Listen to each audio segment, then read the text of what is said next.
ئاشتی دکتۆر ئەگەرچی گفتوگۆکردن لەگەڵ بەڕێزدا ڕەنگە بە ئاسانی کۆتایی نەیە، بەڵام لەبەر کاتی پرۆگرامەکە ناچارم لە پرسیارەکانی کۆتاییم زۆر نزیکم و ڕەنگەمە دو پرسیارم بێ. حەزەکەم لەبارەی ئاشتی کۆمەڵایەتیەوە لەم شارە قسە بکەین.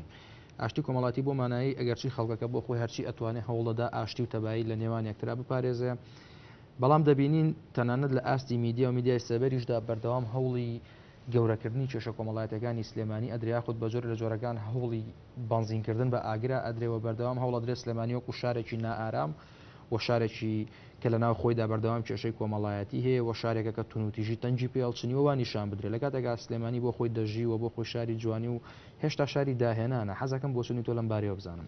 هێشتای ناوێ زانی سلێمانی هەر بەکردنی بە شاری ڕۆشنبیری دیسانی قسەیان کرد، سوکایەتیان پێکرد، چونکە سلێمانی ئەم حکومەتە نەیکردووە بە شاری ڕۆشنبیری، مێژوویەکی دوورا و دووری ئەم جیهانە کردوێتی بەم شارە.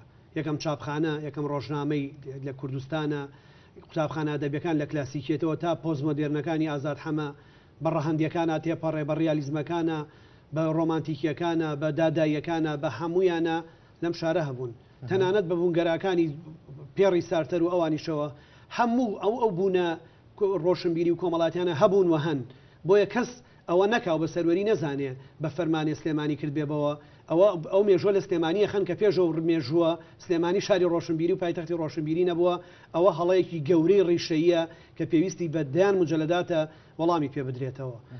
دووهەم ئەوەی کە باسی ئاشتی کۆمەڵایەتیە، لێرە دەرفەتێک بۆ پێکەوە ژیانی هەموو لاکان هەیە، نەبیستراوە بە درێژایی مێژووی ئەم شارە. ئەمە قسەی برامەسیحەکانمانە کە من لە کوردستانی نوێی کاتی خۆیان بڵاوم کردوێتەوە، ئەڵێن بە عمری ئەم شارە لەسەر تێڕوانینی ئاینی، مەسەبگەرایی، ئایدۆلۆجی شەڕووی نەیەوە، ئاشوب ڕووی نەیەوە، لایەنەکان یەکتریان پاراستووە. زۆر شاری کوردستان زۆر دەستی بینی، سلێمانی ئەو شەڕ و ئاشوب و نەهامەتیانەی نەبینی، چونکە سلێمانی ئەوانی تر قوبوڵەکە، بەڵام حیفەکە لەوایە ئەوانی تر سلێمانی قوبوڵ ناکەن. سلێمانی بەردەوام کانگای قوبوڵکردنی ئەوانی تر بووە. بۆیە ئاشتی کۆمەڵایەتی ئیستا بەداخەوە لەلایەن ئەو میدیایانەوە شتێک هەیە پێڵێ گۆڕینی ئاراستەکان لە میدیایە، تیۆرێکە، تیۆرێکی کاریگەریە، ئیفێکت تیۆری. ئەمە سووریا بۆ نمونە لەو کاتا کۆمەڵێک ئیتیحادی نیقابات لەسەر موچەی کرێکاران مانیان گرت، حکوومەتی سووری هەستانێ تیاری خۆی هەستان، بەیانێکی بڵاو کردەوە تیاری ئیسرائیلی بەسەر دیمەشق ئاسوڕێتەوە و مهددین خۆپشاندانەکەی پێک بکردنەوە، خۆپشاندانی کە لە 2011 دەستی پێکرد ئەوە لەو کاتەیە بکرایە. ئەمانە لە شارەکانیان مشکلە هەیە. ئەم سەرکردانەی باسی ژیانی مەدەنیەکەن، کەس ژنەکانی نەدیون، کەس خوشکەکانی نەدیون، کەس دایکیانی نەدیوە، کە باسی ماچەکەن، کە باسی شارەکەن، کە باسی کێلەکەن، کە باسی ئەماکەن، کە بەیانی بۆ دەرەکەن. ئەو میدیانی کە ڕووماڵی ئەماکەن کەسیانمانمان نەدیوە، لەگەڵ ڕێزی زۆرم بۆ هەموو حرمەت و کەرامەت و خوشک و دایک و پور و نەنگی ئەم هەموو خەڵکی ئەم وڵاتە. بەڵام کە تۆ کراوەیت ئەبێ لە ماڵی خۆتەوە کراوەبی، کە مەدەنیت ئەبێ لە ماڵی خۆتەوە مەدەنی بی، ئەگەر دیموکراسیت ئەبێ لە ماڵی خۆتەوە دیموکراسی بی. ئەم بەڕێزانە چاویان بە مەدەنیەت و ئاشتی کۆمەڵایەتی و ئارامی دەرونی و داهێنانەکانی سلێمانیە یان هەڵنایەت، یان ئەیانەوێت دوای خەن، یان ئەیانەوێت ڕایگرن تاکو شتی ئەوەی هەیە بی ڕوخێنن، خەڵکی تر لە قوڕ و لە خشت و لە بلۆک و لە تات و لەوە بۆ دروستکەن. بۆیە من داواکەم سلێمانی یەکێ لەو شتە گرنگ و بەهاو بە نرخانی کە هەیەی پاراستنی ئاسایشی کۆمەڵایەتیە. ئێمە بیرمە لە ڕاپەڕینەکەی ساڵی 90 ئەو عسکەرانە چیان نەکرد بە خەڵکی ئەم وڵاتە، ئەنفالی ئەم وڵاتیان کرد، بەڵام خەڵک لیان خۆش بوو، خەڵک نانیانێ، خەڵک جلوبەرگیانێ، مەطعەمەکەی حەمەی حاجی فەتاح چەند ڕۆژێک خواردنی بە خۆڕاییانێ، خەڵک پارەی ئەکرد بە گیفانیانە، دیاری ئەیانێ بیبنەوە مناڵەکانیان. ئەمە ڕۆحی ئێمەیە، ئەمە ڕۆحی خەڵکی ئەم شارەیە. بەڵام ئەمە لەگەڵ چێە؟ لەگەڵ ئەوانەی کە ئامادەن داوای لێبوردن بکەن، ئەوانەی کە ئامادەن دان بە هەڵەکانیان نابنێن، ئەوانەی کە دڵی لێبوردەیان گەورەکەن، دڵنیابن ئەوانەی دڵی دانان بە تاوان ناگەورەکەن، دڵنیابن دڵی لێبوردەی خەڵکی سلێمانی لە دڵی هەموو کەسێک گەورەترە، ڕۆحی خەڵکی سلێمانی لە هەموو ڕۆحە گەورەترە.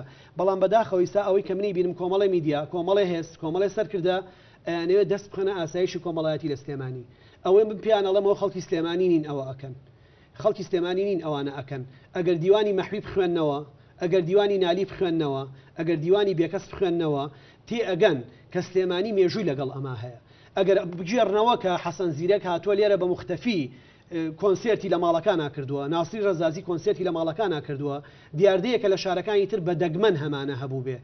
سلێمانی شوێنی هوەر بووە، شوێنی کرانەوە بووە، شوێنی یەکتر قوبولکردنە بۆ لە سنووری ئەدەبێکی هوەریانەی ئیتیکیانەیە.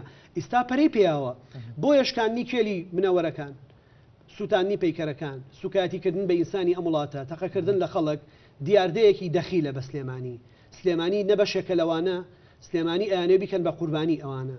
سلێمانی نایەڵێ خۆی بێ بە قوربانی، سلێمانی شاری هەڵمەت و قوربانی بووە، قوربانی بۆ ئەوانی تراوە، دەرفەتی ئەوە نایەت جارێکی تر خەڵک بیکا بە قوربانی لە پێناوی قوربانی بوونە. قوربانی بوون بۆ سەرخستنی نەتەوە نیشتیمان و هاوڵاتیە، نەک بۆ سەرخستنی کەسێ دەستێ یا تاقمێ کە خۆشیان تا ئێستا ژمارە و ئاماری شکستەکانیان بەڕاستی ناتوانن دروستنەوە.